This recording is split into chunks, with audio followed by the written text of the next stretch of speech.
வருஷம் கழிச்சு ஒருத்தர் வந்து இந்த மாதிரி வாழ்க்கை பிடிக்கலன்னு சொல்கிற அளவுக்கு நான் வந்து என்னுடைய வாழ்க்கைக்கு இவ்வளோ கேவலமாக மாறுறது காரணம் கம்ப்யூட்டர் சயின்ஸ் படித்ததோட மாற்றுத்திறனாளியாக இருந்து கம்ப்யூட்டர் சயின்ஸ் படித்தோம் பாரு, அது மிகப்பெரிய குற்றன்றதை நான் வந்து உணர ஆரம்பிக்கிறேன்.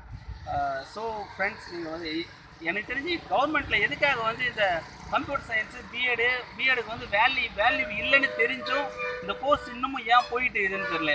எதுக்காக இந்த மாதிரி படிப்பு வைக்கிறாங்க? ஒரு பிளான் இல்லை, ப்ரீ பிளான் இல்லை, எதை படித்தா யாருக்கு என்ன ஃப்யூச்சர் கிடைக்கும் அப்படின்றது தெரியாமலே வந்து இந்த மாதிரி படிப்பு வைக்கிறாங்க. ஒரு 2010-8 வந்து பார்த்தீங்கன்னா இந்த கம்ப்யூட்டர் சயின்ஸ் படித்தா வேலை கிடைச்சிரும்னு சொல்லிட்டு நிறையா பேர் படிச்சிருக்காங்க. ஆனால் இன்னமும் வேலை கிடைக்கல. எனக்கு முன்னாடி என் வாத்தியார், எனக்கு சொல்லிக் கொடுத்த வாத்தியாரும் என் கூட வந்து சர்டிஃபிகேட் வெரிஃபிகேஷன் வராங்கன்னா அது எனக்கு ரொம்ப என்ன சொல்கிறது, அவங்களுக்கே வேலை கிடைக்காதப்ப எனக்கு எப்படி வேலை கிடைக்கும்னு சொல்லிட்டு ஒரு அச்சமாக இருக்குது. இப்போ இப்படியே போயிட்டு இருந்தால் எனக்கு எதிர்காலம் என்ன ஆகும் அப்படின்னு சொல்லி பார்க்கும்போது எனக்கு ரொம்ப வருத்தமாக இருக்குது சார். எதுக்காக இந்த படிப்பு வைக்கிறாங்க? அரசியல் வந்து எதை நோக்கி போயிட்டு இருக்குது, மக்களை வந்து எதை நோக்கி நவுத்துறாங்க, என்ன பண்ணுறாங்கன்றது எனக்கு சுத்தமாக வந்து புரியலை.